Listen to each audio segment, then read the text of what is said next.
All right, I'm back, and I don't have a square on my face anymore. If anyone's curious what I did, there was a setting called face framing. I turned that setting off, and now the square went away. Now I do have the so we can see it's in manual mode here, and we can see the date here. So I'm not sure how to turn that off. That would be nice. I can change the manual mode, but I can't get it to go away. But the square is gone, so that's a good step.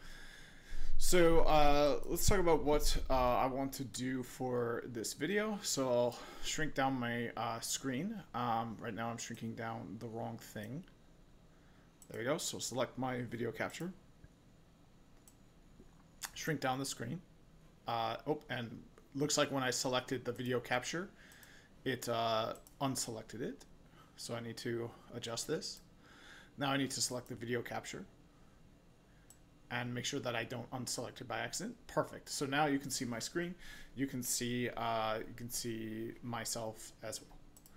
So the last video I did, I sat down and took the LPI Linux Essentials because I know Linux, the fundamentals at least.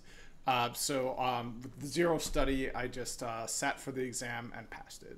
I didn't pass it by flying colors, but I did zero study. I just used the knowledge I already had. So now in a previous series, I did study for the LPIC, which is the next level. So I might consider doing that again now that I have this one, but the reason I took it is because, as I talked about at length in my last video, I think going to school makes a lot of sense for me. If I get a check mark by the bachelor's degree, if I can get a master's in artificial intelligence, I mean, come on, like anyone with like real credentials in AI over the next 10 years is go, like, you know, they're gonna have a lot of choice and freedom in their lives regarding what sorts of things they do. So I really kind of want to get on that train. But one thing that I was doing last time is I was doing this Mbsr training, and this has kind of fallen off. It turned into a hard slog. It just turned into be kind of almost a source of stress. Stress reduction turned into a source of stress, which is typically how it goes. But I think I do want to finish it out because some of it I did actually find to be pretty useful. You know, focusing on your breath, things like the stop exercise. I think this can. I do believe in it. There's a whole section of the scientific research here. So there are some high quality meta-analyses associated with this. So I do think that it deserves a spot on my channel, and I think it will help other people kind of think outside the box a little bit, and especially as people are taking certifications, they fail those certifications, you know, dealing with that in a healthy way. Another really great thing is if people get pre-certification jitters, like they studied for it, they have everything, all the knowledge they need to pass, but they're so nervous, so stressed out that they just can't recall the knowledge, or it goes wrong, and then it just lingers months, years. Oh, why did I not answer that question correctly? I knew it, and I didn't answer it correctly.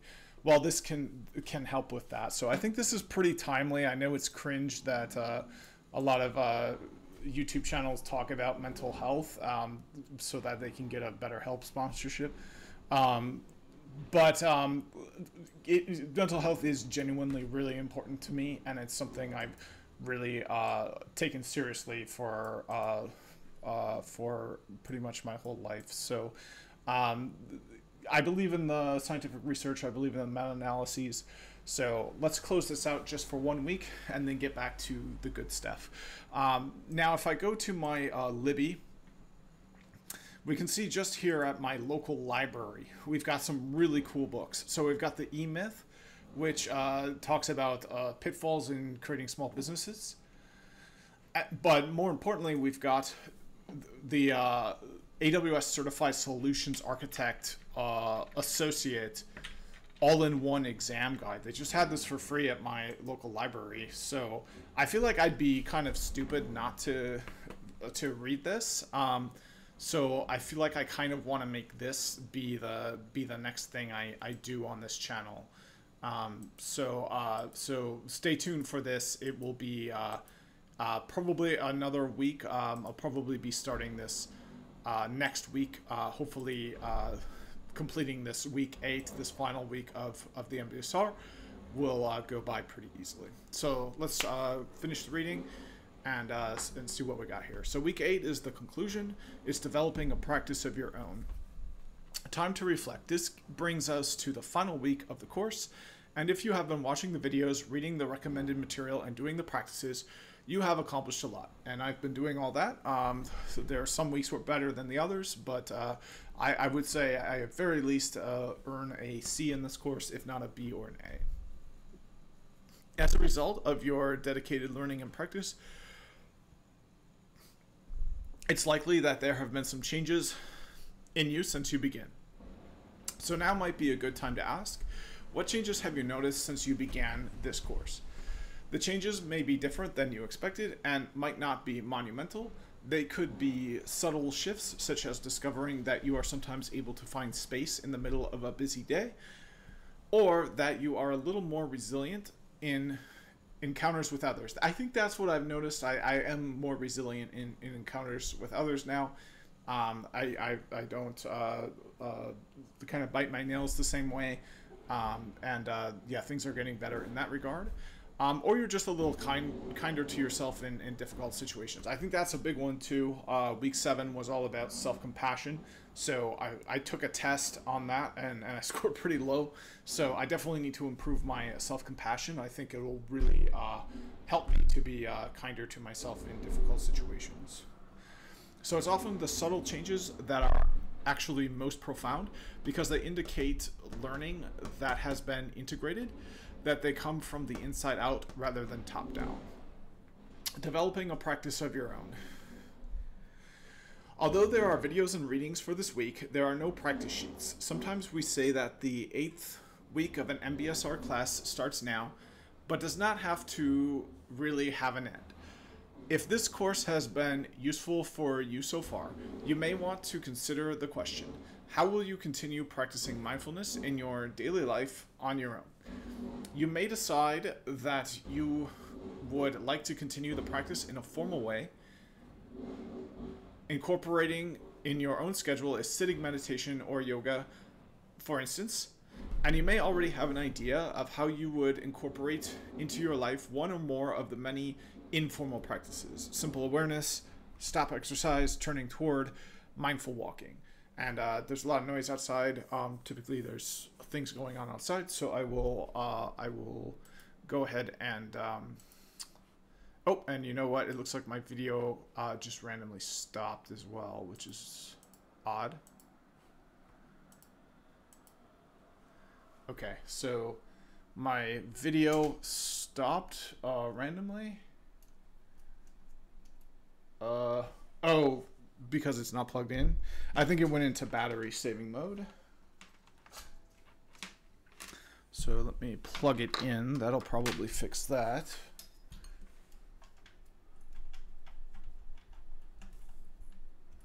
Okay, and then I'll have to restart it. I'm still recording, I see. Okay.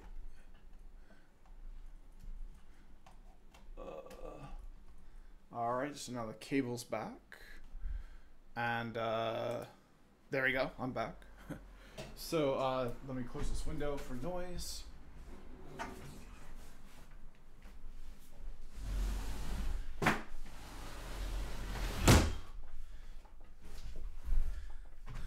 All right, so now the noise level should be a lot better, and I'm back, so let's keep working on this.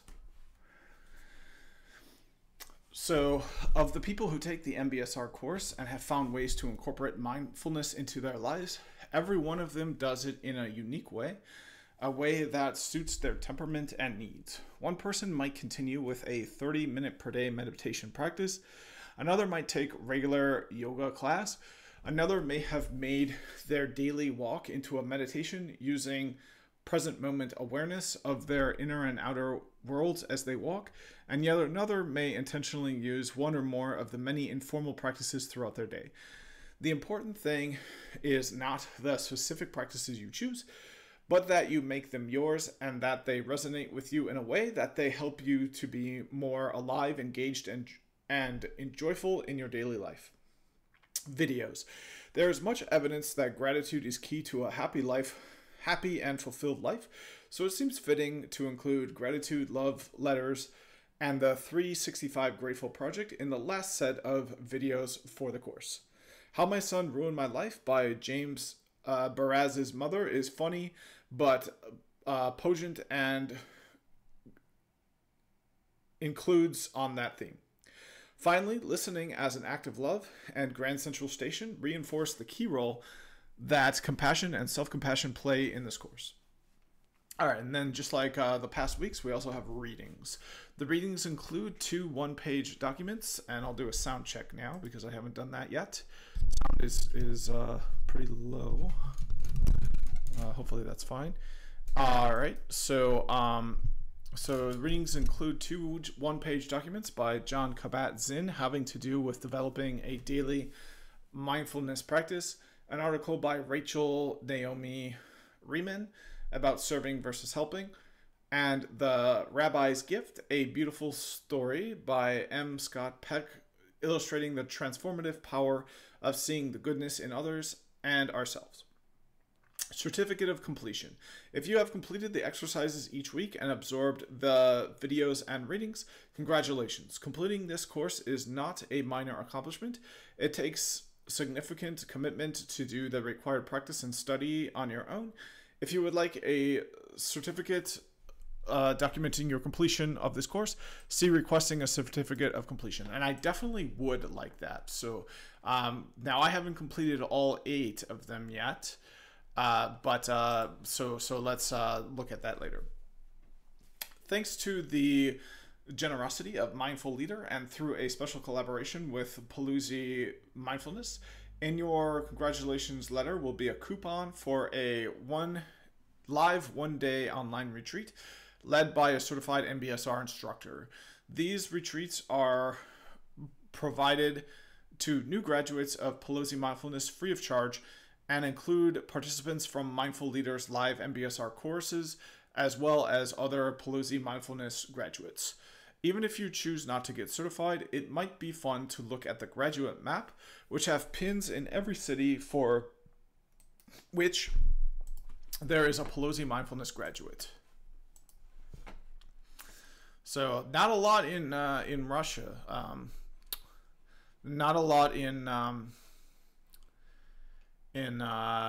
northern Africa either. Maybe it just corresponds. I feel like it would correspond a lot to well, first of all, you know, English, right? It's all written. Well, actually, no, they do have a lot of different languages. Yeah, you can. So they have a lot of different languages. They have Russian. So that's kind of a surprise that they have Russian, but there isn't a lot of. I mean, I guess if you look in this area of Russia, there's quite a few. But yeah, they're all in the USA pretty much. Plenty of other ones where I am in Austin. So I'll have a pin up on there. Probably a lot in my hometown. Oh, not that many. Yeah, so it's definitely going to correspond to where there's a lot of population density. There's a lot in Florida, which is surprising. A lot in Australia as well. New Zealand. Huh. A lot in the UK. Spain, Portugal. That's interesting. There's more. At this point, you may want to take a well-justified rest from videos and readings about mindfulness, but if you find yourself wishing there was more, you're in luck. There are 20 modules in Going Deeper Graduate Explorations, which come from in-person meetings of local graduates with Dave Potter, in which we explored topics in more depth than is possible in the standard 8-week course. Each one of the modules includes videos and readings organized similarly to weeks 1 through 8 of the Pelosi course, and most of them include a video recording of Dave Potter introducing a topic and guiding a meditation. You can do them in any order or just choose one or two that look interesting. Being part of a regular meditation group is a wonderful way to maintain or deepen your practice. Graduates who are not already part of the Pelosi mindfulness community automatically become members of this vibrant and active community of fellow students and graduates. Members have the option to choose among 20 different weekly Zoom meetings. If you are interested in deepening your learning through an instructor training program, there are many good training centers, some of which are listed on the Mindfulness Training Centers page. Still another way to keep learning is to look at the Gallery of Learning. There you will find current letters of some of the other graduates pushed with their permission. Skimming through those can be like a mini refresher. We hope this course has been useful and I'm cramping. We hope this course has been useful and wish you the best in your journey from here. If you'd like to help expand the reach of Pelosi Mindfulness course,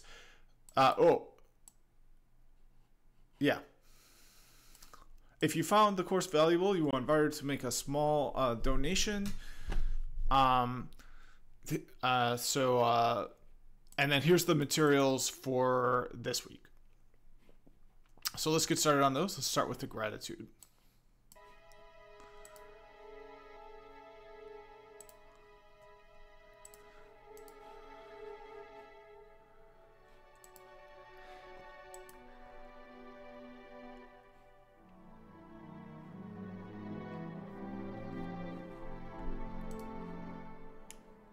You think this is just another day in your life?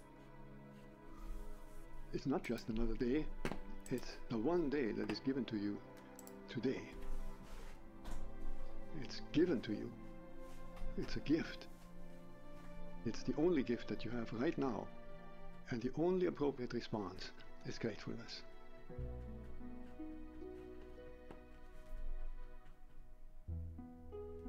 If you do nothing else but to cultivate that response to the great gift that this unique day is, if you learn to respond as if it were the first day in your life and the very last day, then you will have spent this day very well. Begin by opening your eyes and be surprised that you have eyes you can open. That incredible array of colors that is constantly offered to us for pure enjoyment. Look at the sky. We so rarely look at the sky. We so rarely note how different it is from moment to moment with clouds coming and going. We just think of the weather. And even of the weather, we don't think of all the many nuances of weather. We just think of good weather and bad weather. This day, right now, is unique weather. Maybe a kind that will never exactly in that form come again. The formation of clouds in the sky will never be the same that it is right now. Open your eyes, look at that. Look at the faces of people whom you meet. Each one has an incredible story behind their face. A story that you could never fully fathom. Not only their own story, but the story of their ancestors. We all go back so far. And in this present moment, on this day, all the people you meet, all that life from generations and from so many places all over the world, flows together and meets you here like a life-giving water if you only open your heart and drink.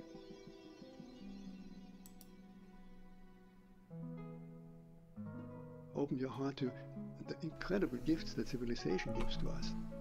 You flip a switch and there is electric light. You turn a faucet and there is warm water and cold water and drinkable water. It's a gift that millions and millions in the world will never experience. So these are just a few of an enormous number of gifts to which we can open your heart.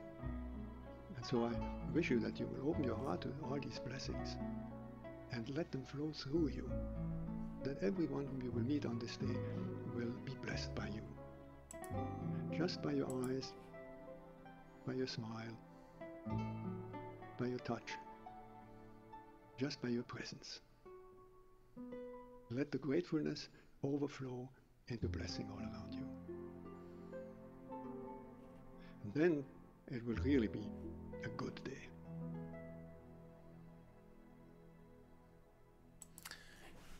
Yeah, that was a pretty good one. So the other thing I will say about that is to be aware of how many fleeting moments there are in life.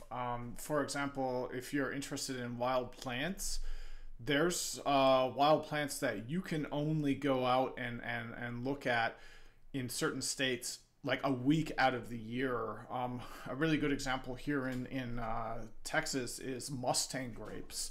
There for half the year, the vine is just completely withered and dead. For other half the year, the vines start coming back, but there's no grapes. And then for a few months, the grapes are there, but they're just green. They're not ripe. And then for just a few weeks, like probably no more than 2 months, no more than a month even, they start producing these really grape-looking things that look really beautiful. Now they're too acidic to eat, but historically during the Civil War and stuff, they were used to make jams and to make wine primarily. So these grapes, even though they're all over the place, there's only a few weeks out of the entire year where you can actually harvest them and make them into something more lasting. So that's something to think about as well. It's just how fleeting most of life is. If you don't jump on something, it might have only been available for a few hours, a few moments, at most a few days, a few weeks. The idea that something's just always going to be there, ready to go, is often very false. A lot of life really only exists temporarily here and now, and if you wait a week, it's going to be gone. All right, so let's do the next one, which is love letters.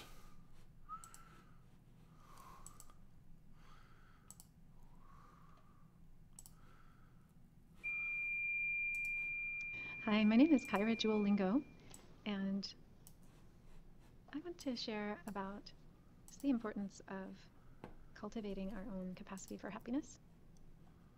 That we each have this capacity inside of us, and it's there all the time. Just like the sun is there, even when it's cloudy or even when it's night, the sun is still there. So whenever we want to bring up our seed of happiness, we can do it. And this is possible in any moment. And one of the ways that I have found to be the quickest to access it is through gratitude and being aware of what I'm grateful for. And it's very important to take the time to express our gratitude to the people in our lives who are close to let them know what is really wonderful about them and not take that for granted.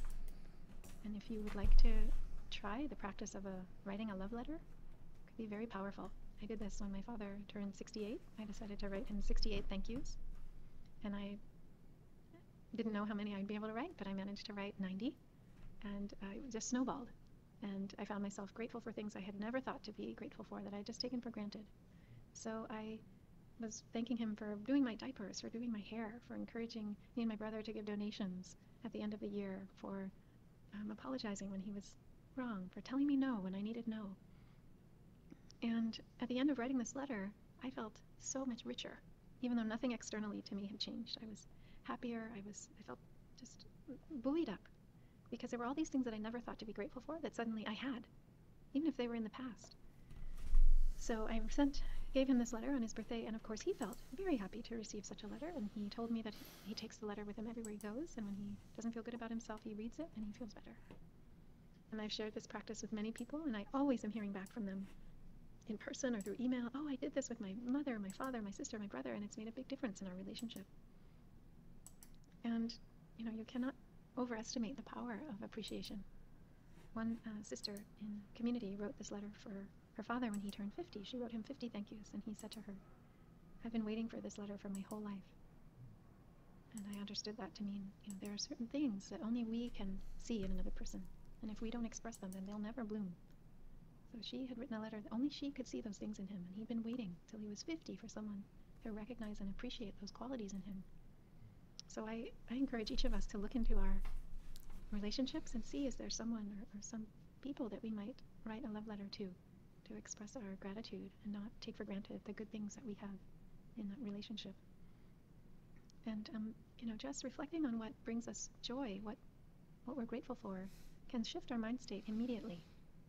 Whenever if I'm in a bad mood, feeling very low, and I just write down a few things that I'm grateful for, something shifts. And my problems may not be solved. I'm not completely happy, but I'm no longer caught in that mind state of something's lacking or something's not okay. There's some part of me that realizes even if I'm going through a difficult moment, there are also things that are to be celebrated and to be appreciative of.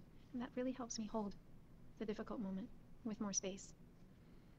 And I think, we are individuals that are part of a collective. And right in this moment in time, we have a lot of collective suffering that impacts each of us individually. There's a lot of confusion, a lot of division, a lot of judgment, and a lot of pain. And I think it's really important to remember that the collective is made up of the individual. The collective consciousness is made up of our individual consciousness. So to the extent that we can connect with what is good, what is healing, what is nourishing, that has an effect on the collective consciousness. And this practice of gratitude is very revolutionary, because we especially need to cultivate gratitude in moments when we don't feel grateful, in moments that are hard. And that creates a sense of fullness that doesn't require us to consume or to feed into this narrative in our society that we're not okay as we are. That's the message we're always getting. We have to buy this in order to be okay. We have to have this degree, have this car, have this experience in order to be okay. And I feel like YouTube is especially bad at that. Oh, I'm a doctor. Here's my study plan for becoming a doctor. Or you can start today. Here's my online course for becoming a AI prompt engineer. It's just $1,000. I feel like that's one of the big pitfalls of social media. The practice of gratitude is revolutionary because it takes us out of that story and helps us to see that we're okay as we are, that the sun is always shining, that our own goodness is always there and other people's goodness is always there, and it needs to be watered. So even the people who are very much on the opposite spectrum than we are, socially, politically, how can we see what connects us, our own human goodness, and water that? And that shifts the collective awareness, the collective consciousness. There are people in our communities, in our country, that are holding on to very dangerous, very harmful views that want to harm and hurt and, destroy others. The white supremacist movement that's growing so much steam now. And how can we look at that situation through the understanding of interbeing, that we're completely interconnected, and that these people don't come out of a vacuum, that they are products of a whole history and culture and society that we're also products of. And we share this country. And a friend of mine did research on what caused people in white nationalist, white supremacist groups to leave and shift their perspective. And in every case, it was not being chastised, being judged, being condemned, or logically being convinced. In the cases that she looked at, it was every one of them was kindness. It was someone seeing that person's humanity, affirming it, expressing some kind of love or appreciation or care. And that's what shifted this person's mind to realize they were doing the wrong thing with their lives. So this practice of love letter, how can we share this with those that we are on the opposite end of the spectrum with? How can we affirm people whose ideas really do need to be addressed because they are dangerous without dehumanizing them? How can we really see that these are people who are capable of having other seeds in them watered? Like, there are examples of people who had very extreme violent views who shifted and became part of the resistance to that, who stood up for the dignity of peoples of color after having been in the Ku Klux Klan, for example. There are people who've totally shifted and apologized and asked for forgiveness for their harm. So how do we see that potential in all of the people that we may feel are against us? And that we need to cultivate our own minds, our own stillness, our own peace, take good care of our good seeds and make them grow, and then figure out how to see that that possibility is always there in every human being. This capacity for awakening, for deep wisdom and compassion to arise. So we need to stay in touch with that in ourselves, and we need to stay connected to that potential in others. And we need other people to support us. We can't do that on our own, but we need to build communities where this kind of wisdom, this kind of compassion is our vocabulary, is our currency, so that we have the capacity to be with hatred without meeting it with hatred. Because we cannot address hatred with hatred. It just increases it. All right, so that was one thing I do want to say about that is it doesn't have to be that extreme, right? It doesn't have to be someone who's a white supremacist completely changing all their views. Like, this sort of thing can help you. Like, for example, for me, I'm trying to go back to, I think my education's really important, and I want to go back to school. So, you know, thinking about the educational experiences I've had in the past, expressing gratitude for where I am so far. I mean, I've got an associate's. I'll be able to get my bachelor's much faster, you know, at most, you know, half the time, if not, like, you know, in a year.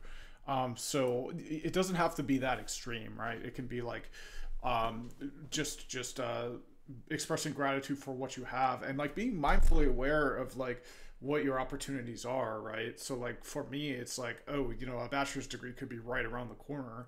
If I get a bachelor's degree,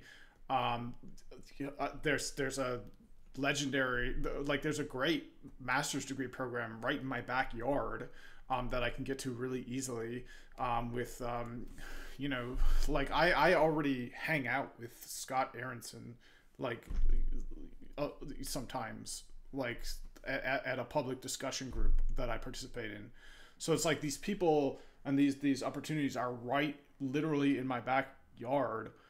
You know, it's that self-compassion, you know, if you're down on yourself, you're thinking, oh, well, you're not, you know, deserving of their time. You're never going to make it. You just need to, you know, do your own thing because these people are out of your league, right? It's like, well, you know, it's like if I go back to school, if I get into a master's degree program, I'm going to be, you know, in the same building as people like that. And, you know, it's like, so that's what I'm trying to say. It's like, it doesn't have to be so extreme. Like you were a white supremacist and now you're not. It's like, you know, you were doubting your ability to succeed in school and now you don't. So like, you know, it can be less extreme and just as beneficial. All right, so the next one would be the 365 Grateful Project. It will play automatically, but I like to just check in and make sure I'm on the right track. So in case the playlist is out of order or something, I just like to go from here to keep myself grounded. So let's knock this one off. Let's see if we can get through all the videos. I've got plenty of time.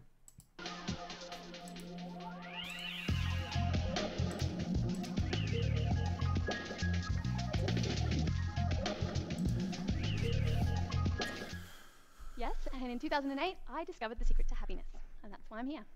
But before I discovered it, I was actually depressed. I felt incredibly like life was a treadmill, blah about life. Like there was no point that we were going to get married, have a couple of kids, buy a house, and, you know, grow old and then die. And it sounds a bit dramatic because I am, but that is how I felt. And I was struggling to enjoy my life in any way. And I had 2 healthy kids, a lovely partner, but it just did not feel anything for my life. And so it was concerning me because I wasn't being a great mom or a great partner, and I wanted to be those things. So I went and I found a nun. I'd heard about this lady who was helping people with some counseling and kind of spiritual direction sort of stuff. And I'm not Catholic, but I wanted a whole new perspective. And she certainly gave me that. And I sat down with her and I was kind of suggesting why I might be so unhappy. And she listened patiently, and then she said to me, no, I think the secret to happiness is reflection and gratitude. And at that time I was like, that's a bit underwhelming. What does that mean in my life? And yes, I'm very grateful for my healthy kids. I know in my head that these are all good things that I have and I should be grateful. But What about this feeling? I don't feel anything for it. And so she helped me, and she said, Hayley, I want you to do a 10-day project, and just take 10 minutes every day, reflect through the day, really think through your conversations, you had breakfast, what did you do after that, and then find, see if there's anything there that pops out to you that you're grateful for. Not what you should, but what you feel. And so I took her advice, and I did it, and it sparked something amazing within me, because I started to see things I wouldn't otherwise have seen. And they weren't the things you'd think. And that 10-day project was amazing, but I knew I needed more of that. I needed a lot more of that. And so, being a photographer, I decided I was going to do a photo a day for a whole year of something I was grateful for every single day. And I bought enough Polaroid film to do a year-long project. And this is kind of what it started to look like. Oh, no, not that. Let's go back one. Yeah. It was things like the color green, the billion different shades of green there are. I was suddenly one day just struck by it. It was my youngest daughter helping me down a step. She's like 3, and she was like, I'll help you down. And it was just adorable. And things like money on the meter when you have no money in your wallet. That is amazing. It is such a gift. And I started to see things like rainy days meant that I got to use my favorite umbrellas. And pancakes on a Sunday morning. They're so good I didn't get to photograph them, sorry. But they're there. And beautiful friends getting married. Little and beautiful, special little moments throughout every single day that made me delight in my day. Actually, through the project, I learned quite a lot of things, and sorry, I keep doing it twice. And probably the biggest thing I learned was how my expectations on other people prevented me from really appreciating who they were. Namely my husband, who is here, and I'm going to say it, he's not very romantic. And this is what I thought anyway. I just didn't think he was very, didn't take me on dates and didn't buy lots of flowers and do all the things that in my head a husband should do. And this one day, I hadn't taken my grateful photo for the day, and I was scanning my life, basically, for what was I grateful for today. And I was looking around the room, and then I saw my husband serving dinner. And in the corner of my eye, I watched as he put the biggest piece of pie on my plate. The best piece of pie on my plate. And I was like, whoa, I wouldn't have seen it if I hadn't been looking. And he was doing that every day, actually. He was putting me forward first, but I wasn't seeing it because I wasn't looking. And it completely changed my view of how I see people, particularly him. And through the project, he just continued to do beautiful things, not even thinking about it. Every day we would drive somewhere, he would always hold my hand as we drove. He would sing our daughters to sleep with a ukulele. And if I rang complaining one day at work while he was at work, our house is too hot, we have no air conditioning, he would arrive with ice cream. And it really made me reevaluate our relationship and what my expectations were, and opened my eyes to who he was. And actually, at the end of the project, someone interviewed us, and they asked Andrew, what did you notice that was different within your relationship or with Hayley? And he said, I feel like I am enough for her now. And that hit me hard. I'd been married to him for 8 years at that point, and I was sad that it had taken me 8 years to see him, to see all the beautiful things he was doing for me every single day. But I'm glad that I got there in the end, and I'm grateful for this project. The other thing I noticed was nature, and it was so unexpected, but nature just spoke to me so much. The color red that would shine just so differently if the sun was on it. The way my daughter would put beautiful little flowers in my handbag. Or mint. The smell of mint is amazing. It's beautiful. Or the way weeds would dance when you drove past your car. The wind would blow them. Or dandelions, which I like dandelions all over my backyard. I think they're beautiful. And all these little things started to make me feel so like I was blessed. I am so lucky to be here to see these little gifts. A beetle flew onto my daughter's shirt one day in a car park. You can see she's absolutely thrilled about that. But I was amazed. She had this beetle, and it was like a piece of jewelry. It was amazing. And it stayed there long enough for me to take a photo, and she's like, get it up. And I'm like, stay still. Anyway, another thing I learned was about parenting. I had really felt like this was the boringest job I'd ever had. And it was long, and there were lots of food and lots of nappies and things that were boring like dishes. And people would always say, what have you been up to today? I was like, don't ask me. But this project showed me what a delight and an honor it was to be in their company, to be with them as they, offered to take my hand, or was singing so loudly in the car as we drove, pretending to be candy canes, losing their 2 front teeth. It is my privilege that I got that time with them. And I started to see that right when I was with them. And I'm so grateful that while they were still little, that I saw what a gift it was. One of the amazing things about this project is that it kind of spread like wildfire. And I had a magazine article, and it was online, and a few people started to write and tell me their own stories with their grateful projects. And it's been a complete honor to have that. And this particular person is Amy Gill, and she and I have become good friends. But she wrote to me an email one day, not long after she had given birth to twin daughters, and one of them, 24 days later, died of a heart complication. And I would like to read you a piece of her letter to me. And Amy knows that I'm reading this. The next few days were hard. I had to pick myself up and keep going, as I had Annabelle, a 3-year-old, and Penny, who needed me, and I was so lost. It was funny though, because for some reason your article kept coming back to me. I dug out the magazine and I looked at it again and I checked out your website. I decided that this was how I was going to cope. Instead of looking at what I'd lost, I was going to focus on what I'd gained and be truly grateful for having Rosie in our lives, even for such a short time. In her 24 days, she had taught me more than I'd learned in a lifetime. I was grateful for the chance to hold her, to feed her, to bath her, and tell her that I loved her.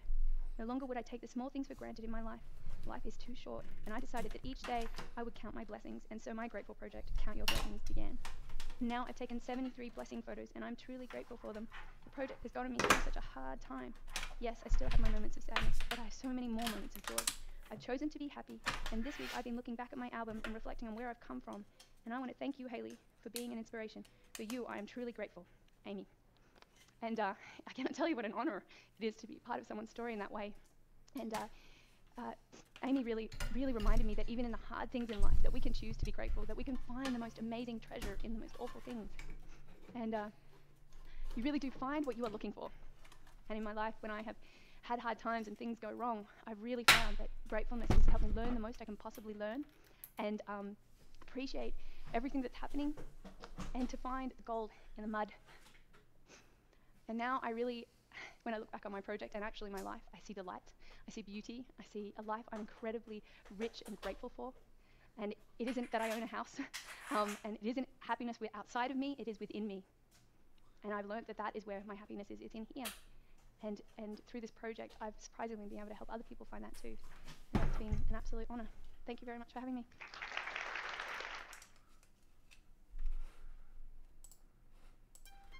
Alright, so it is going to play the next one automatically, but I want to take a moment to check in before, make a few comments about it. So that was this one. So yeah, we can finish up all the videos during this. That should be pretty easy. Yeah, photography is a great hobby. That's all the comment I have on that. It's really fun. You could do it for you can do it with what you already got, honestly. Like a cell phone camera, regardless of the one you have, is enough to get started. All right, so on to the next one.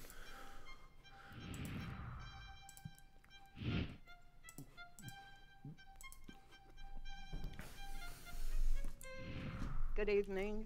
I'm so happy to be here and meet you. My son did not quite tell the truth. Today, I am 91 and a half. Actually. My son also did not tell another thing about our relationship. My son, and I hate to divulge this, has ruined my life.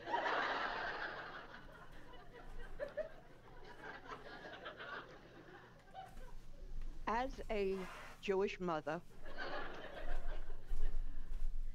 I never thought that I would have to tell the secret.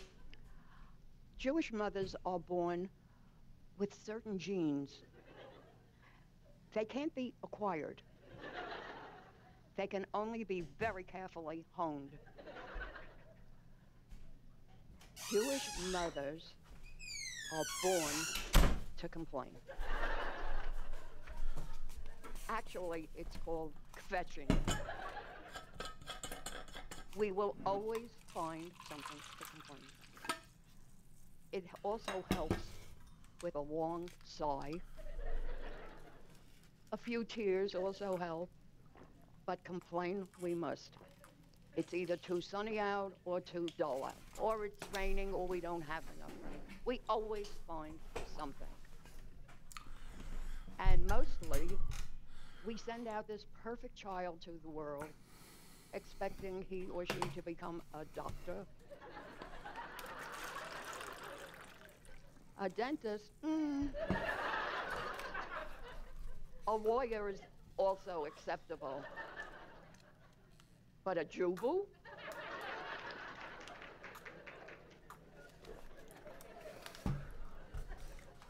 We also have another quality. We worry about everything. If one of my children is late to meet me, I can write scenarios about what has happened to them that Hollywood would give millions to him.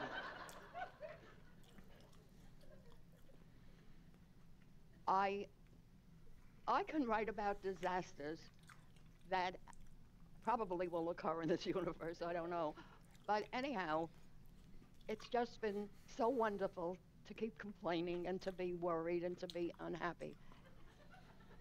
Despite the fact that I have led the most incredible life that anybody can wish for. I've been everywhere in this world, except Iceland.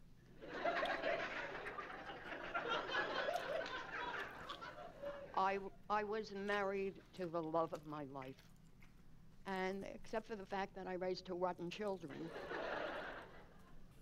I really have nothing to complain about. Last year, James, as he told you, came to stay with me while my wonderful daughter was out of the country. Daughters are really special. And I guess James got so tired of hearing me complain about everything and nothing that he restarted this little mantra. And every time I complained about something, which is every third second, he said, "Mom, why don't you follow this? But I know I am truly blessed." And we started this game. By golly, it really works.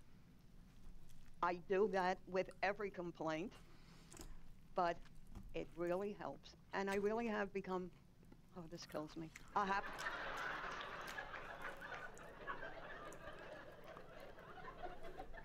really have become a happier person. I just now have divulged a secret. He has ruined my entire life. Here, rotten kid.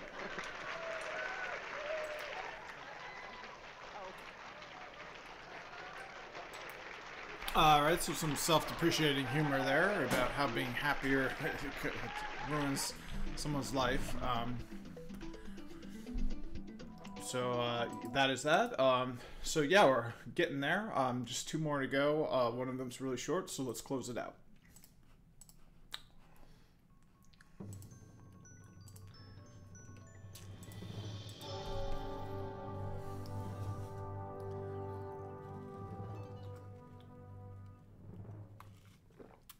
The Buddha is famous for having said, all of his 45 years of teaching can be encapsulated in one sentence. And I like to say, on the off chance he wasn't just kidding around, maybe we should memorize that sentence. Because, like, you know, you get 45 years of the Buddha's teachings, one sentence, you put it on your iPhone, you know, and then consult it so you don't have to memorize it, you know. And that sentence is, nothing is to be clung to. The operative verb is to cling, grasp, self-identify. Nothing is to be clung to as I, me, and mine, the personal pronoun. So if you want a great compassion practice, how about just being aware of how much selfing goes on, how much the personal pronouns like run the whole show in the narrative domain.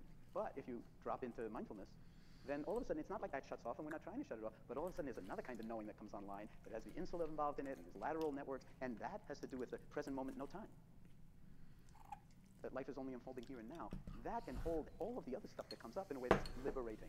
So what John Teasdale is saying is that in working memory, when we actually exercise the muscles of loving kindness and compassion and mindfulness, they transform working memory. They change the content of working memory from the more propositional, like I'm a shit, I've always been a shit, I'll never succeed, I'm too old. All of those kinds of thoughts, you know, that the cognitive therapist spends a lot of time trying to substitute a better thought. The radical, liberative, mindful approaches just see it all as thinking.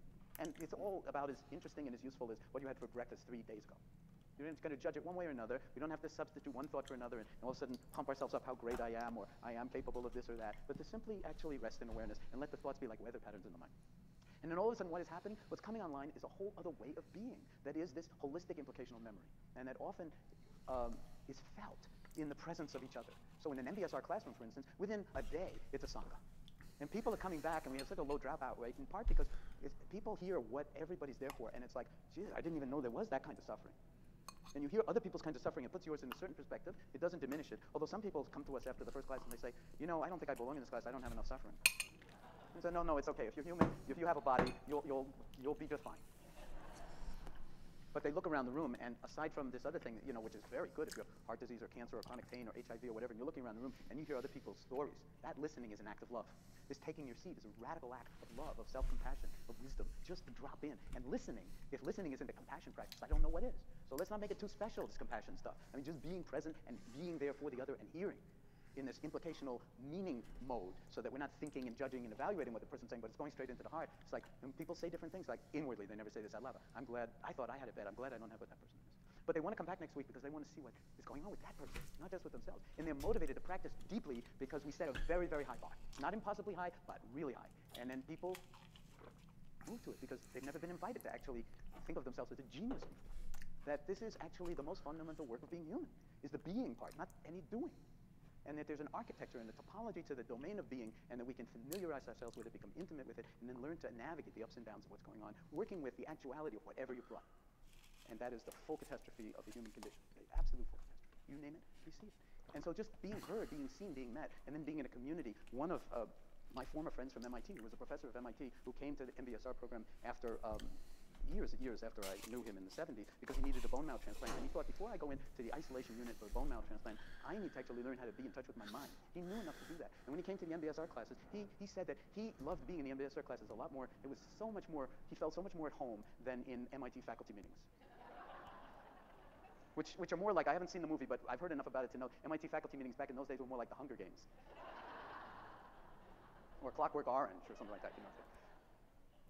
And he called it the community of the afflicted. The community of the afflicted. And then he's writing on the MTA, the META in Boston, and at a certain point he had this realization. And he reported this in class. He was just not even looking around, but just feeling the people in his car, in the subway car, and he realized the entire world is the community of the afflicted. And it was like, things just got bigger for him. It was a transformative moment, a healing moment, a moment of profound compassion. And not about self, not about myself, me, myself.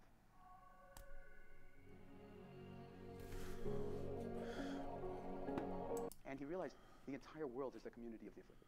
And it was like, the entire world is the community of the afflicted. Yeah, so it's like, so what was the one sentence? Nothing is to be clung to. Okay, well, that one kind of didn't land that much with me. You know, it's like, you know, there's always something to be grateful for, like, you know, the person next to you. You never know what other people are dealing with, and you know, there's no one in the world that hasn't had any kind of problems in their life. So yeah, it's yeah, I guess that idea, nothing can be clung to. It's like, yeah, if you think you're, it ties into neuroplasticity, right? It's like the different kinds of experiences you have will change you. Like for me, I was absolutely shocked that I could learn high level juggling, because I've never been athletic. I couldn't see very well at the time before I had my surgery. I've never been the most coordinated. It was just shocking to me that I could make the progress I was making. So it was really motivating for that. I thought I would like cap out at a certain skill level that was like way below the skill level I actually capped out on. All right, so one more video, and that'll be it for the videos.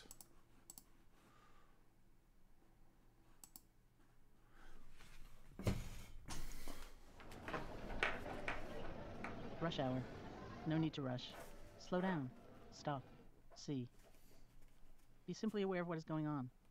Take in the world. Notice each person as they hurry by. Look at them.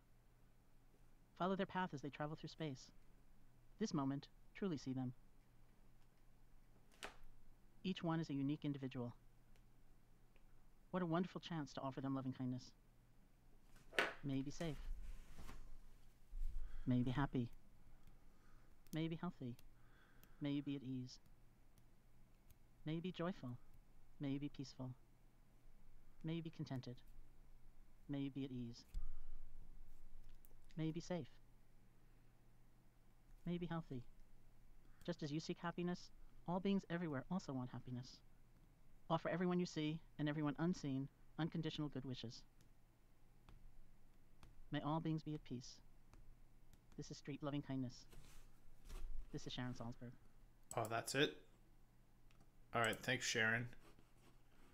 I guess I wasn't paying attention.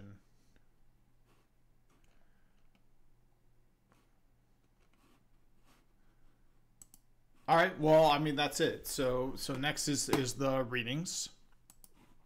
Yeah, I'm not sure what the takeaway was there. It looks like there's the rabbi's gift. That must be a supplemental. Oh, I don't see it. Oh, but it's missing from here. So even if it was meant to be there, this is why I'm not just going with what's in the playlist. This is why I'm going with what's in the course. Ow, and my neck creaked in a way that was unpleasant acutely in the moment, but is fine now. All right, so let's look at the reading list.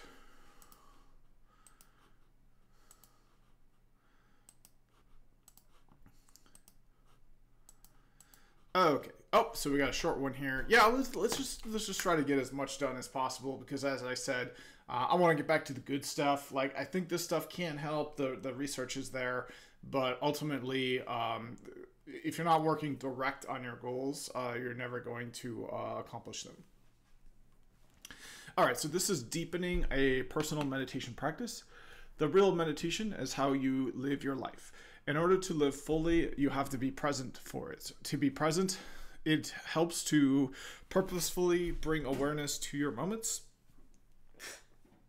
Otherwise, you may miss many of them.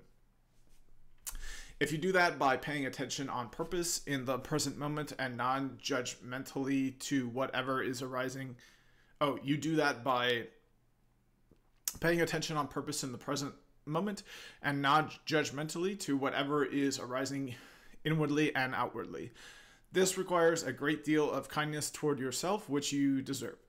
It helps to keep in mind that good or bad, pleasant or unpleasant, the present moment is the only time any of us are alive. Therefore, it's the only time to learn, grow, and see what is really going on. Find some degree of balance, feel and express emotions such as love and appreciation, and do what we need to do to take care of ourselves. In other words, embody our intrinsic strength and beauty and wisdom, even in the face of pain and suffering. So a gentle love affair with the present moment is important. We do that through learning to rest in awareness of what is happening inwardly and outwardly, moment by moment by moment. It is more a being than a doing. Formal and informal meditation practices are specific ways in which you can ground, deepen, and accelerate this process, so it is useful to carve out some time for formal practice on a regular daily basis, maybe waking up 15 or 20 minutes earlier than you ordinarily would to catch some time for ourselves. We bring awareness to our moments only as best we can. We are not trying to create a special feeling or experience, simply to realize that this moment is already very special because you are alive and awake in it. This is hard, but well worth it. It takes a lot of practice, lots of practice, but you have a lot of moments, and we can treat each one as a new beginning. So there are always new moments to open up to if we miss some. We do all this with a huge amount of self-compassion. And remember, you are not your thoughts or opinions, your likes or dislikes. They are more like weather patterns in your mind that you can be aware of, like clouds moving across the sky, so don't have to be imprisoned by. Befriending yourself in this way is the adventure of a lifetime and hugely empowering. Try it for a few weeks, it grows on you. All right, source is Oprah.com, which is a bit of a suspect source in my opinion. But we got one of the readings out of the way, so 3 more to go. So the next one is, so this was deepening a personal meditation practice. So let's close all the links so far. There we go, and then be very clear about what is next. Okay, so this is to deepen it. So the next one is suggestions. There we go. Similarly, 1 page, so it should be pretty easy to get to. So these are suggestions for daily practice. A good place to start cultivating mindfulness is in the body. Befriending your breath is a good idea since you can't leave home without it, and it is so related to our states of mind. And I would say befriending exercise as well, because that's uncontroversially one of the like the healthiest things you can possibly do is exercise. And you don't have to exercise, you know, you can just do, like move, right? Like physical activity, things that you enjoy. It doesn't have to feel like exercise. See if from time to time you can just feel the breath moving in and out of your body. Locate where the breath sensations are most livid and surf with full awareness on those breath waves moment by moment in the belly, at the nostrils, or wherever. Try lying in bed for a few moments after you wake up and just ride on the waves of your own breathing moment by moment and breath by breath.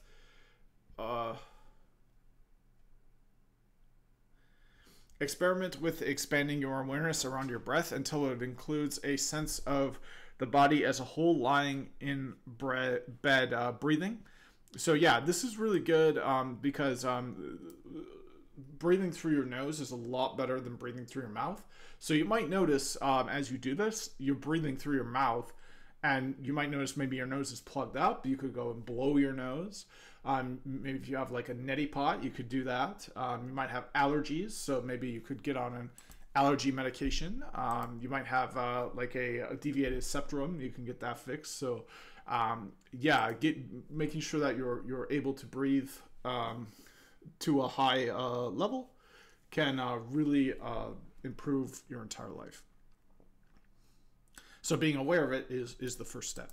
For me, I do have a little bit of a deviated septum, so getting that fixed would probably cause me to lose some weight and be more athletic. And be a little sharper mentally, which would be awesome. As best you can, be aware of the various sensations fluxing in the body, including the breath sensations. Just rest in the awareness of lying here breathing outside of time, even if it is only for a minute or two by the clock.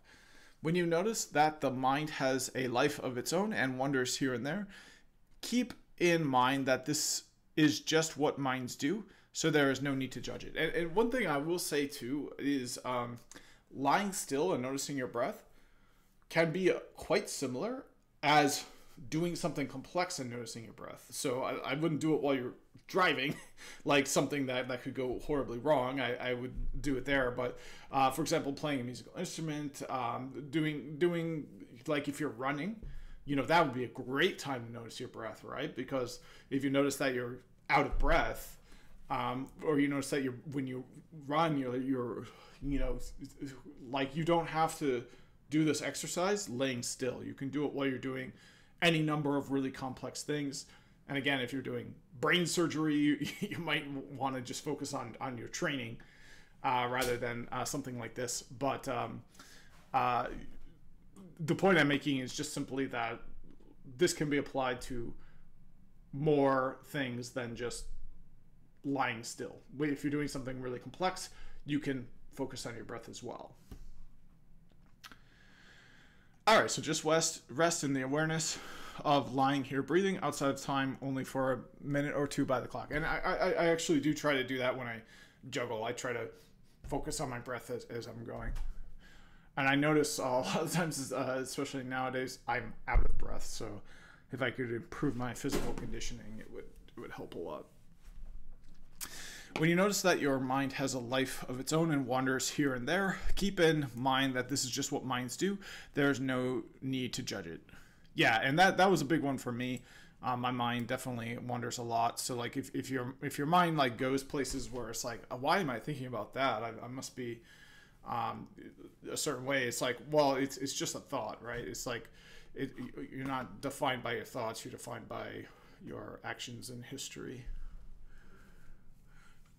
Just note what is on your mind if you are no longer in touch with the breath or what the sensations of the body lying in the bed, and without judgment or criticism, just let that be part of your awareness in the moment and feature once again the breath and the body center stage in the field of your awareness. Repeat step 10 a few million times. So step 10 is just note what is on your mind if you are no longer in touch with the breath or with the sensations of the body lying in the bed. and without judgment or criticism. Just let that be part of your awareness in the moment, and feature once again the breath and the body center stage in the field of your awareness. And again, you can do that even if you're not just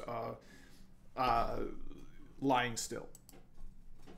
It is very easy to fall into the thought stream and get caught up in the future, worrying, planning, and the past, remembering, blaming, pinning, and in reactive and awful, painful emotions. No need to try to stop any of this from happening when you can just bring a big embrace of open-hearted, spacious, accepting awareness to it, and lo and behold, you are once again sitting on the bank of a thought stream, listening to the gurgling, but not so caught up in the torrent for the moment.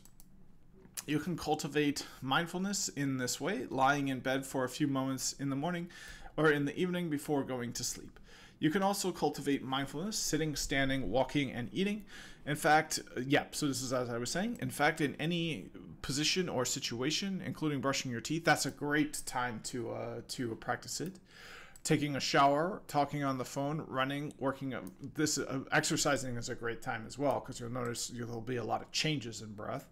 So it'll be a much more stimulating exercise. Running, working out at the gym, cooking, picking up kids, making love, whatever is unfolding in your life at the present moment. It helps to be present for it and for yourself. Remember, the real meditation is your life and how you inhabit it moment by moment. And I will say, remember what they were saying. It's not about breathing a certain way, in through your nose, out through your mouth. It's not about altering what you're doing. It's about having awareness of it. So if you're running, especially if you're going to sprint, you're not going to be able to maintain that same kind of breathing. And it's not about that. It's about being aware of how your breathing changes, and just simply because humans have a superpower basically that other animals don't, and that's that we can consciously control our breath as well as unconsciously controlling it. So there's different kinds of species. I think alligators can only control their breathing by so alligators conscious breathing. So alligators can only so they have to breathe manually. So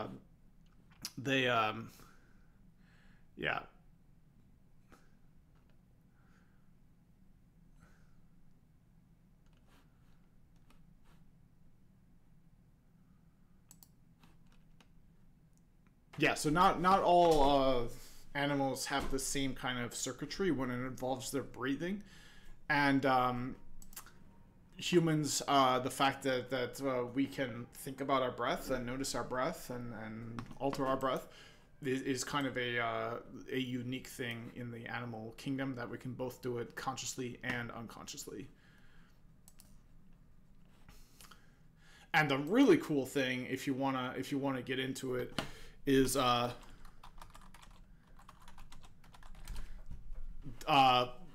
Paul Alexander. He's a lawyer, which is kind of cool. He's kind of an interesting person, but he's basically the last person to be alive in an iron lung.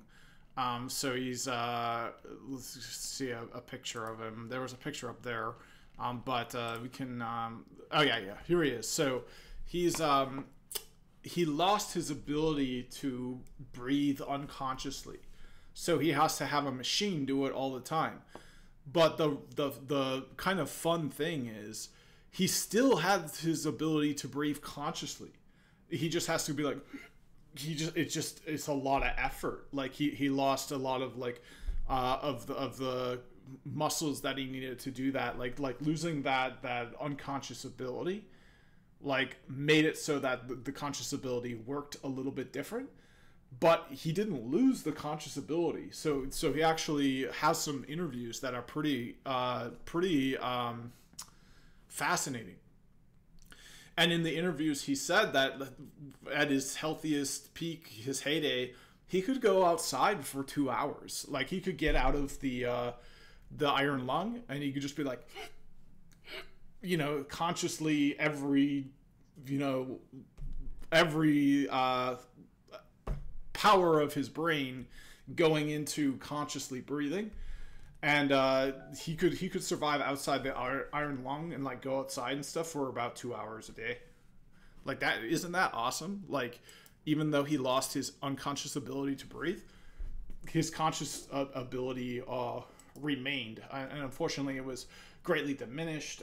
He had to breathe in a less natural way, but it's goes to show you the power of that conscious breathing as well. I mean, for a man like this that has to be indoors pretty much all the time in this iron lung, to go outside and spend 2 hours out in the sun, you know, that must have been absolutely a memorable life experience for him. And he lived to 78, and he was certified bar lawyer, legit lawyer. So yeah, it's really a I find that to be kind of moving, because, you know, he's in an iron lung, like, oh my God. And it's just so much about, like, you know, how much humanity, because we have vaccinations against polio now. So, you know, who do you know that's in an iron lung today? Nobody, because people are vaccinated against polio. Unfortunately, with the mis and disinformation online, that might change. But you know, for now, like, there not being polio around is like, so it's something to be grateful for, right? All right, so let's try to finish the readings. So we've got In Service of Life, which is a short one, 2-pager. So we've only got short ones, thankfully, before we've had like 10 pagers to get through. So this is good. All right, so we're gonna do In Service of Life by Rachel Naomi Reedman, and let's take a look at the clock. Usually I'm good for about an hour, which is what it is now. So so let me finish these readings, and then yeah, close out the video and request my certificate, and then that'll be it for MBSR completely. I'll just finish up week 8 in one day, and then I'll move on to the good stuff.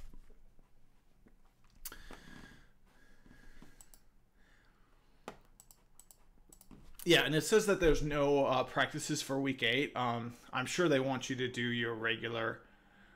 I'm sure they want you to do your regular practices. So this is the week 8 manual.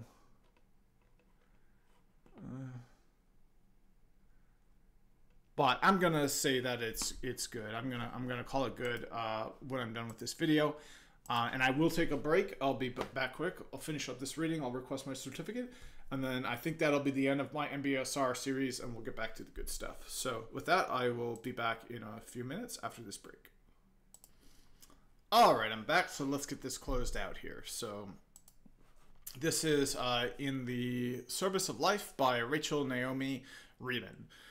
In recent years, the question, how can I help, has become meaningful to many people, but perhaps there is a deeper question we might consider.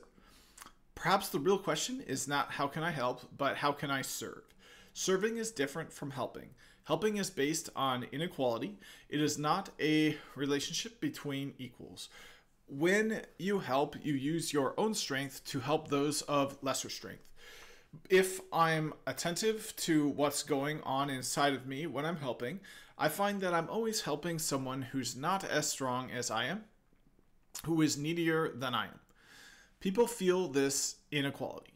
When we help, we may inadvertently take away from people more than we could ever give them. We may diminish their self-esteem, their sense of worth, integrity, and wholeness. When I help, I am very aware of my own strength, but we don't serve with our strength, we serve with ourselves. We draw from all of our experiences. Our limitations serve, our wounds serve, even our darkness can serve.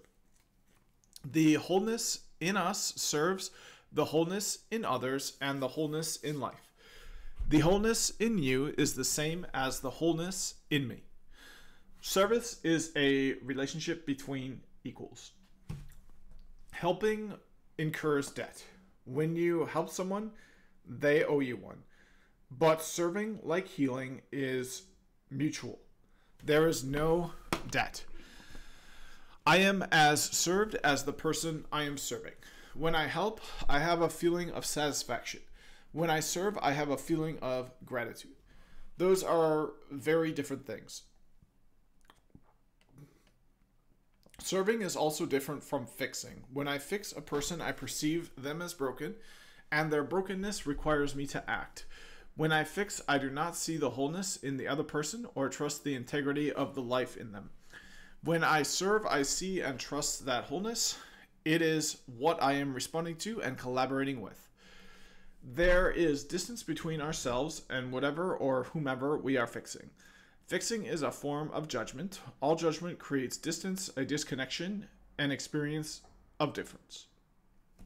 In fixing, there is an inequality of expertise that can easily become a moral distance. We cannot serve at a distance.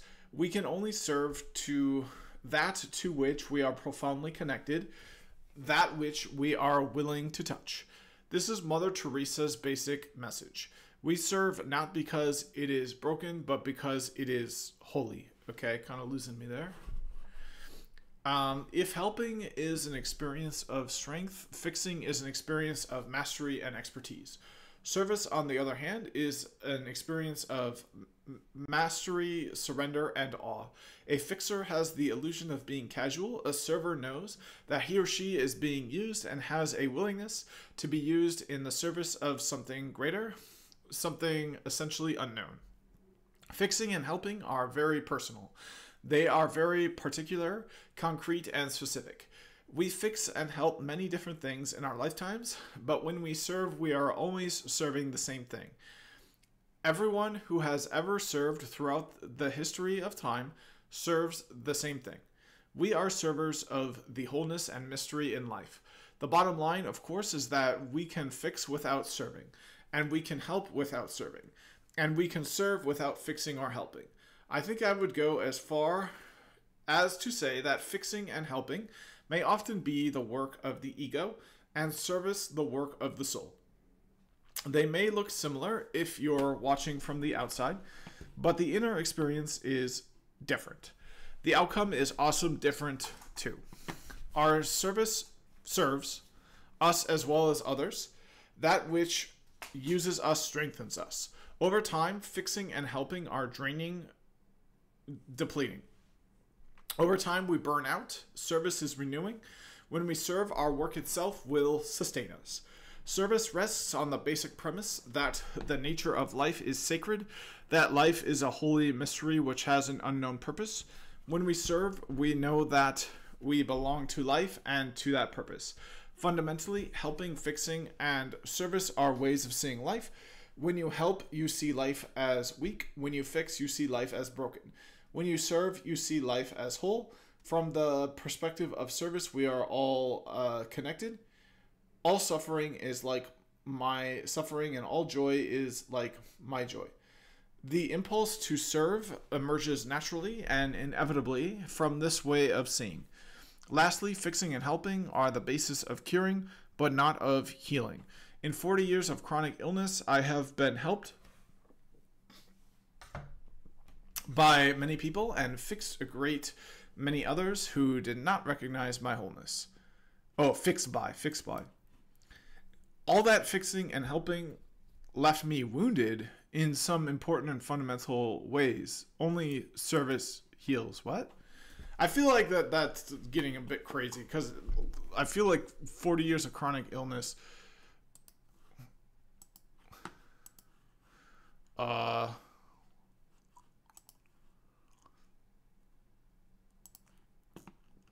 what illness was it? Like, if it's cancer, like, I feel like this is coming close to saying, like, cancer treatment is bad, which is something I would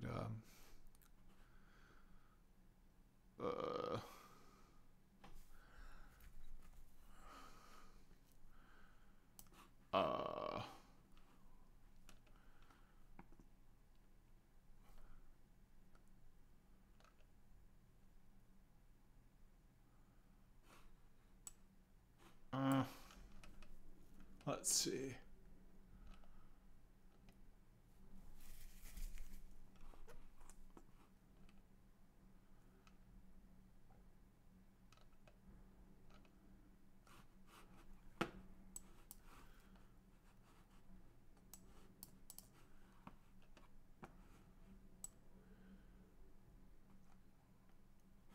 Well, it's not clear what the 40-year illness was. Maybe the about. I haven't gone there yet. Let's watch the Charlie Rose interview. Ow, it's 30 minutes long. Let's not watch the Charlie Welcome Rose to the interview. broadcast, continuing our conversations from Aspen. Remarkable woman, Dr. Rachel Remen, a doctor and an author on redefining the way medicine is practiced today. It's not about healing disease. It's deeper than that. It's a way of life. I happen to see it as a philosophy, and I think it's a spiritual philosophy. That's why perhaps we call it a practice, you know? And I see it as a way of life that's characterized at its best by compassion and harmlessness, service, reverence for life. You know, these aren't the qualities necessarily of a scientist. It's a different way of life than that. A discussion about mind-body medicine next. All right, so let's skip that, and it looks like here we can watch the video. It says you can also, but we'll do it instead. And then that'll be it for the course. I'll submit my certificate, and then we'll move on back to the core content of this channel, which will be hard technical stuff that is Mbsr might help with. So let's watch this, get the certificate, and then that'll be it for Mbsr.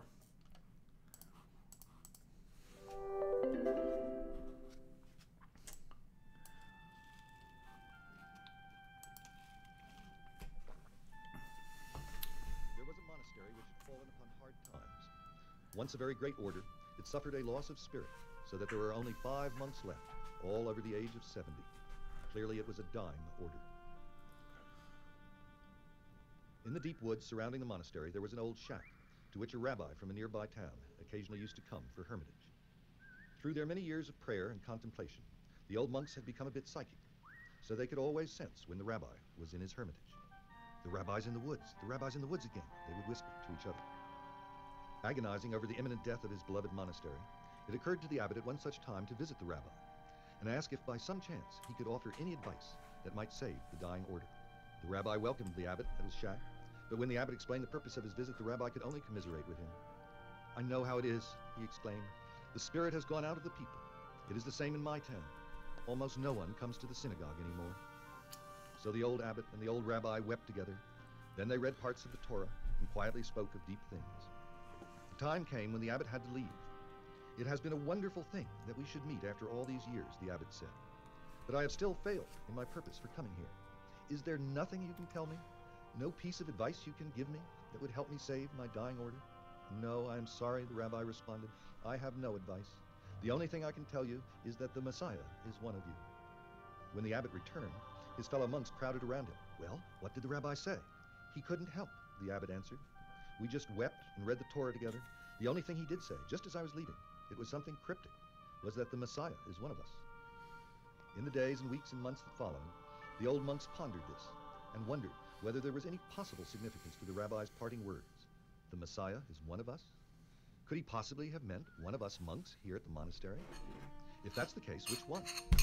Do you suppose he meant the abbot? Yes, if he meant anyone, he probably meant Father Abbot. He's been our leader for more than a generation. But then he might have meant Brother Thomas. Certainly Brother Thomas is a holy man. Everyone knows that Thomas is a man of light. Certainly he couldn't have meant Brother Elred. Elred gets crotchety, but come to think of it, Elred is virtually always right. Maybe the rabbi did mean Brother Elred. But surely not Brother Philip. He's so passive, but then Philip is always there when you need him. He just mysteriously appears at your side. Maybe Philip is the Messiah. Of course, the rabbi didn't mean me. I'm just an ordinary person. Yet supposing he did, suppose I am the Messiah. Oh God, not me. I couldn't be that much for you, could I? As they contemplated in this manner, the old monks began to treat each other with extraordinary respect.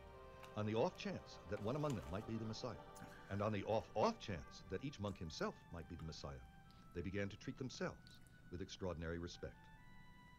Because the forest in which it was located was so beautiful, it so happened that people still occasionally came to visit the monastery, to picnic on its lawn, to wander along some of its paths, even now and then to go into the chapel to meditate. As they did, they sensed this aura of extraordinary respect that now began to surround the 5 old monks and seemed to permeate the atmosphere of the place. There was something compelling about it. Hardly knowing why, they began to come back to the monastery more frequently, to picnic, to play, to pray. They began to bring their friends. Then it happened that some of the younger men who came started to talk more and more with the old monks. After a while, one asked if he could join them. Then another, and another. So within a few years, the monastery had once again become a thriving order, and, thanks to the rabbi's gift, a vibrant center of light and spirituality in the realm. Oh, who is the Messiah? The old monks began to treat maybe Philip is the Messiah. Oh, I get it. Of course, the rabbi didn't mean me. I'm just an ordinary person. Yet supposing he did, suppose I am the Messiah. Oh God, not me. I couldn't be that much for you, could I? As they contemplated in this manner, the old monks began to treat each other with extraordinary respect. They thought they might be the Messiah. Yeah. That one among them might be the Messiah. Cool. And that's on good. the off chance that each monk himself might be the Messiah, they began to treat themselves with extraordinary respect. Right. Because the forest in which it was located was so beautiful, it so happened that people still occasionally came to visit the monastery, to picnic on its lawn, to wander along some of its paths, even now and then to go into the chapel to meditate. As they did, they sensed this aura of extraordinary respect that now began to surround the 5 old monks and seemed to permeate the atmosphere of the place. There was something compelling about it. Hardly knowing why, they began to come back to the monastery more frequently, to picnic, to play, to pray. They began to bring their friends.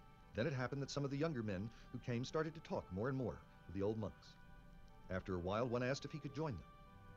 Then another, and another. So within a few years, the monastery had once again become a thriving order, and, thanks to the rabbi's gift, a vibrant center of light and spirituality in the realm. That's a good one. Okay, now I get it. Yeah, so they didn't know who the Messiah was. They thought it could have been any one of the monks there. They thought it could have been themselves. So they felt like they were in the presence of the Messiah, or they were the Messiah themselves. So they decided to act more reverent and more closer to their ideals, because they thought that they could be judged by the Messiah, or they could be the Messiah themselves, and they needed to step up their game if that were the case. So in doing that, they created a more robust and thriving monastery. So that's pretty good. I think is to have that. I think that's a good end to the course. Yeah, that's a good story. That kind of landed with me as if you do your daily vigilance, thinking that you might be doing it for the Messiah, you might be doing that a lot more effectively. So okay, so there we go. So that now let's do the certificate. So requesting a certificate of completion. If you have completed all 8 weeks, which I did, including the videos and practices, and I have them filled out. Not necessarily supplemental materials. I did those at the beginning, but I soon realized that it was a bigger commitment that I could do, especially as the supplemental materials became more like read a handful of full-length 300-400 page books. So there we go. So including and send the materials indicated below. We will send you a personal note of congratulations. So yep. So we in my request.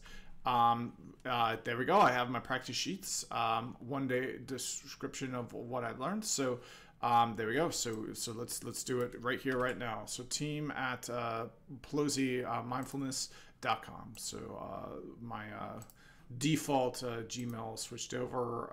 I'm hoping I can do this without there we go, without showing my personal email too much. Okay, and let's fill this out. So Yep, so this is the subject.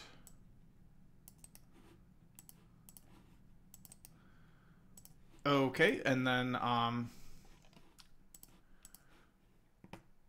if the material needs to be sent physically, we can do that there, but looks like they don't have to be.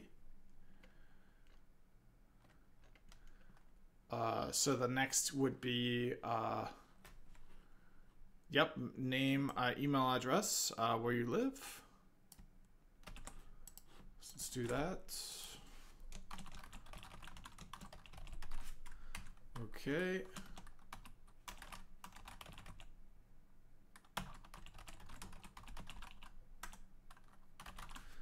Okay, city, Austin, Texas, USA. All right, and then I'll need to a one-page description of what you've learned. So a letter of learning. So let's do a letter of learning. We'll do, and we'll do a letter of learning using a here. Well, I want to do a voice to text. So let's do the letter of learning here.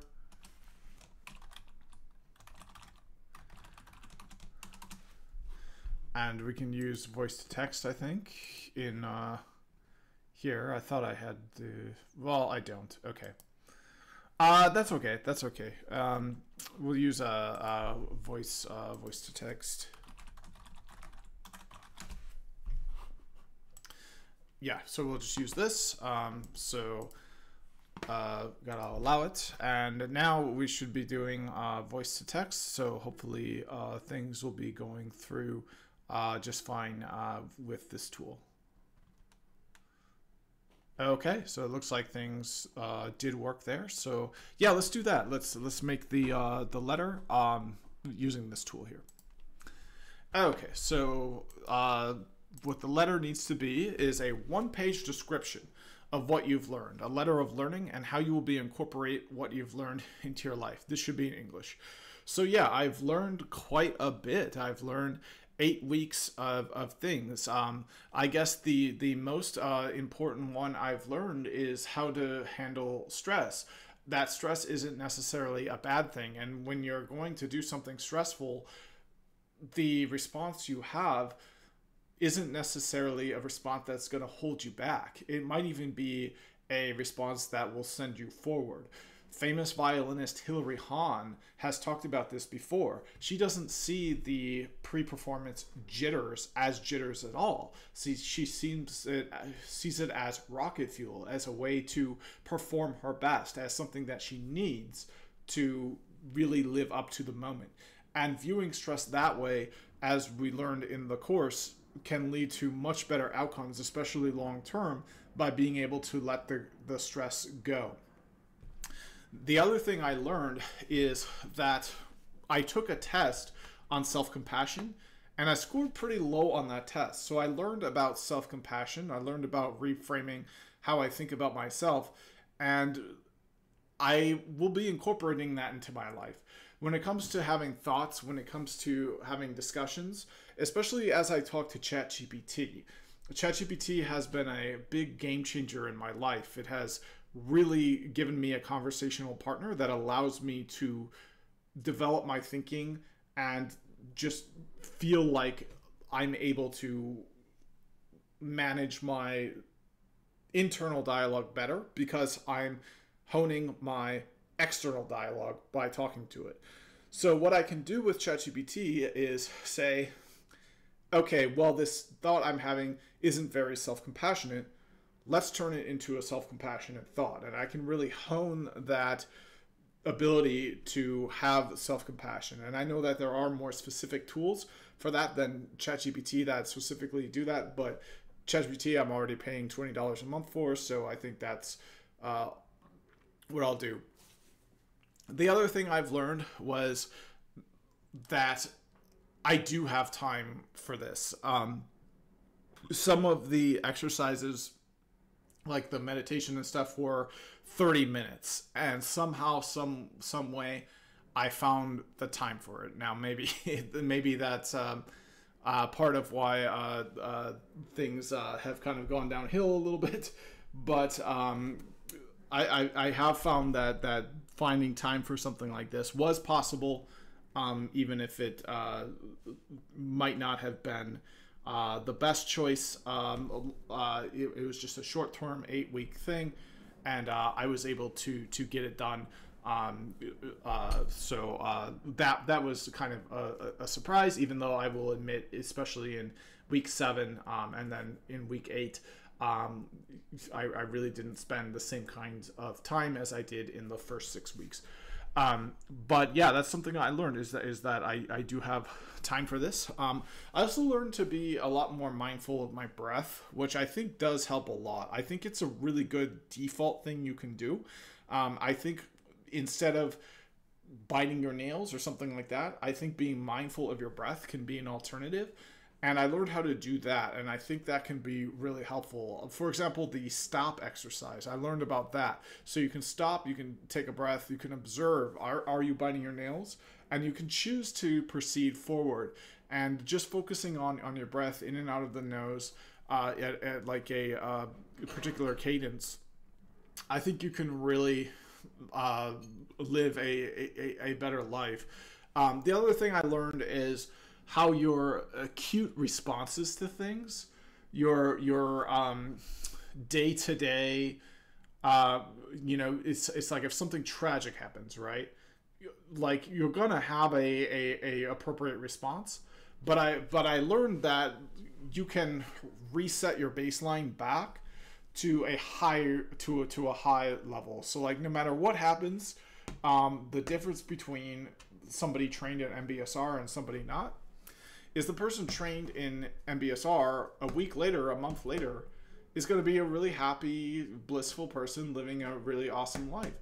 Whereas the person not trained in Mbsr is going to be still suffering and having trouble, and they're going to be in a state where things are difficult, and they're going to remain difficult. And that's not, living your entire life holding on to negative emotions is certainly one thing you could do.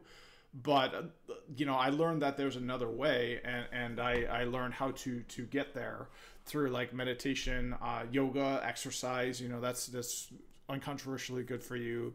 Writing the love letters, even if you're not sending them, gratitude, all that sort of stuff.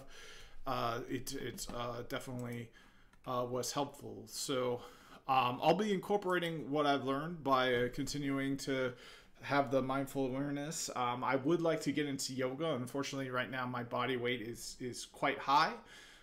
So if I'll be reading a book on intuitive eating. I might read one on mindful eating as well. And I'll be incorporating what I've learned with my weight loss journey that I'm on. I'll be incorporating it to help with that. I'll be incorporating it for things like job interviews, dealing with the stress from that, technical certifications, dealing with the stress from that. And yeah, that should be a one pager. So that's everything I've learned.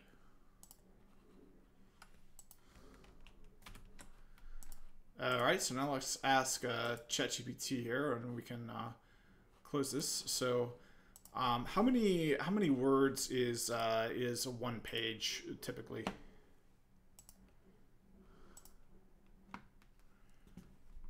The number of words on a typical page varies based on several factors, such as font size, font type. All right, so we got a 2-pager there. So so let's have it convert this. So okay, so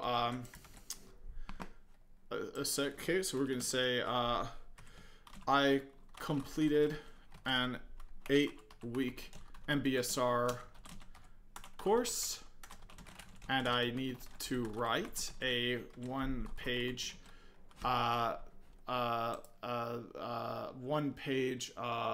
description of what I've learned.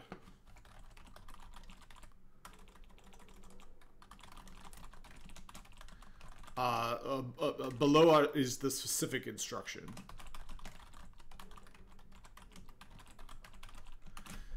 Okay, so when you... Okay, so we'll start with that.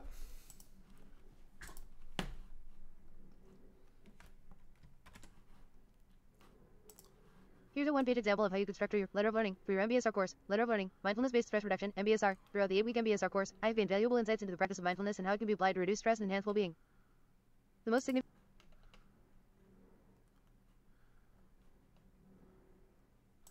Okay, yeah, so that's the idea, right? Is it's going to be like that. But what I want you to do is reformat my actual words, because I don't want to just, you know, cheat on this and take it from ChatGPT. But I do want you to help me, sorry, there are some typos, but it should be clear what I'm saying based on the context. So I don't want to take what you're giving me wholesale without my input, because, you know, it's cheating, right? So like, I want my own words to be in there, but I do want you to help me reformat them. So when you're ready, I'll paste in just basically a dump that I made just by talking into the microphone and using text to speech. And I want you to turn that into like a submittable one-page report, kind of like the example you gave, but more specifically, you know, aligned to satisfy the requirements of this course. So when you're ready, let me know. I'm ready. Go ahead and paste in your draft, and I'll help you format and refine it while keeping your own words and voice.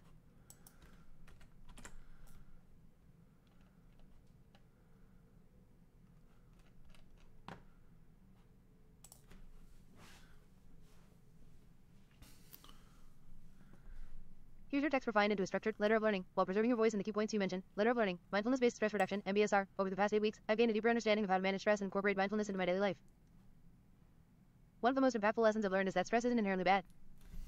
Instead of viewing it as an obstacle, I've come to see it as something that can fuel performance. This reminds me of the violinist Hilary Hahn, who describes pre-performance jitters as rocket fuel that help to rise to the occasion. Through the MBSR course, I've learned to reframe my response to stress in a similar way, allowing me to let go of unnecessary anxiety and approach challenges with more clarity and resilience.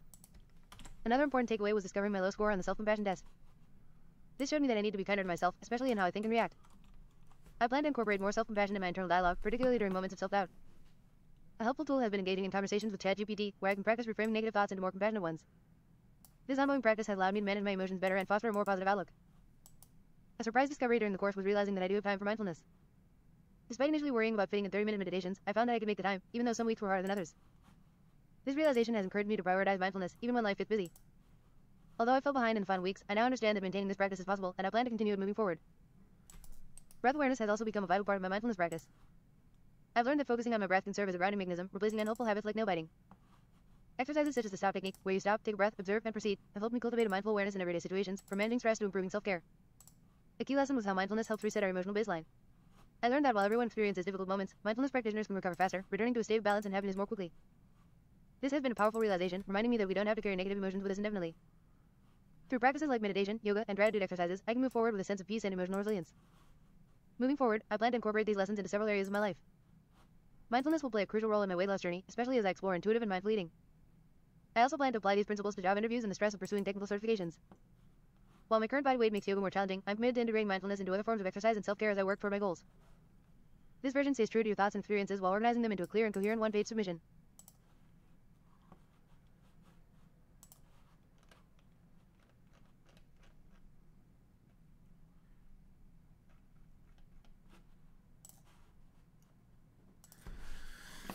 All right, so there we go. So that's good. We've got the mbsr.zip. Let's review, just because it might be a fun blast from the past.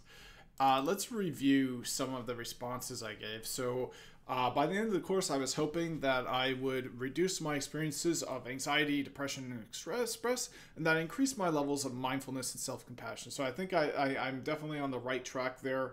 I know to focus on self-compassion, and I think I do feel a bit less stressed out.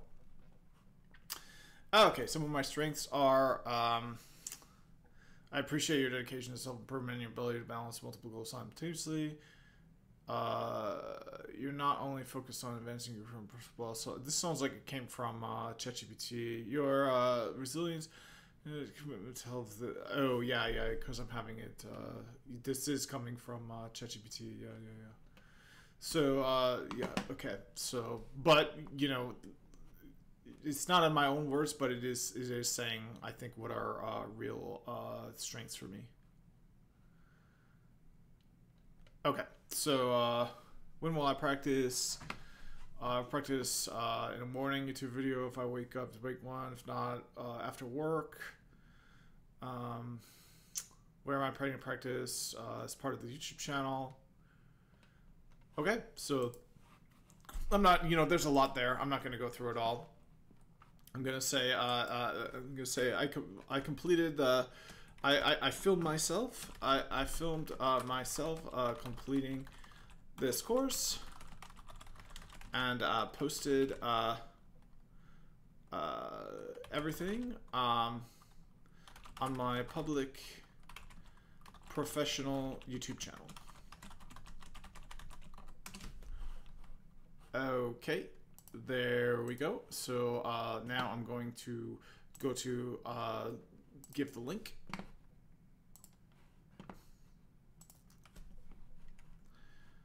All right, and go to get shareable link. And there we go. So there it goes at the top. So Mbsr, I filmed myself completing this course and posted with an wrong tense there, and posted every video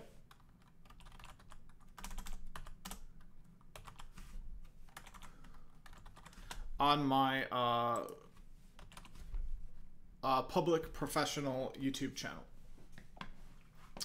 All right, there we go. And then we've got my name, all of that. We've got the letter of learning, and we've got the zip file. So that's all there is to it, I think. So we can send it electronically. And there we go. So that's it. Send. All right. So that's it for the, and I'm not sure if I actually sent it, and it's switched back over to my other email now. Let me look in my send folder. If I can do that, looks like, okay, so yep, it went through, perfect. Okay, so yeah, I think that's it for Mbsr. So we'll move into more stuff that's more directly relevant. So just on my own, I'm reading a book right now on office politics, which would be great content for the channel, because that's one of those things. But I just want to get through this book on my own really fast. And then so I think the next video is probably going to be diving into cloud, because that's one of those things where, like, cloud is going to be part of the AI revolution. That's just how people are going to access these data centers. So, like, not only is cloud not going away, it's probably going to get more important over the time. So a good place to start is with the AWS certs, I think.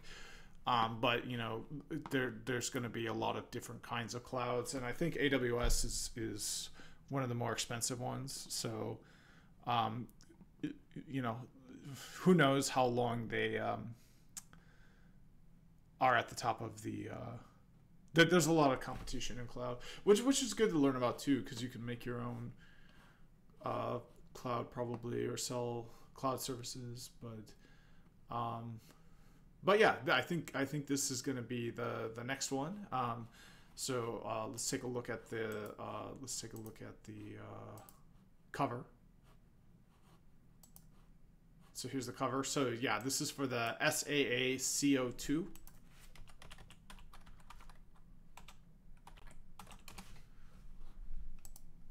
So this is AWS Certified Solutions Architect. So let's take a look at the technical developments, S-tier certification plan.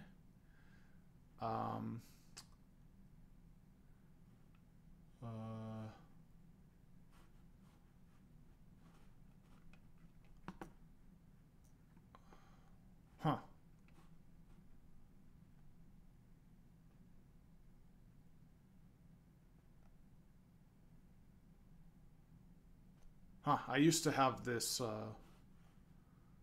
Oh, here we go. Yeah, there it is. So so there we go. This is the AWS certification. So this is a solutions architect. So it's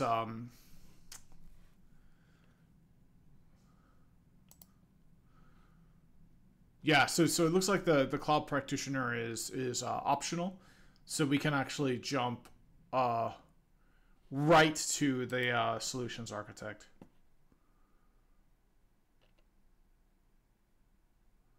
And then the solutions architect enables us.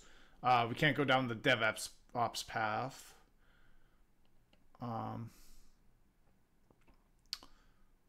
But we can go down the networking path, which might be easy. But so we can go down the machine learning engineer path. Yeah, and so a next step might be the machine learning engineer path, because that'll, yeah, this is where I want to place my focus for sure. So yep, that's the solutions architect for that branch. It's not the developer one. And as anyone who follows this channel know, I'm an AI realist, and I think this is what's really going to explode over time. So yeah, I'll be set up right for that. If I read this book. Where's the book? Well, anyway, I just need to click Libby. There, the book here. Yep. All right, so I think that's what's going to be next.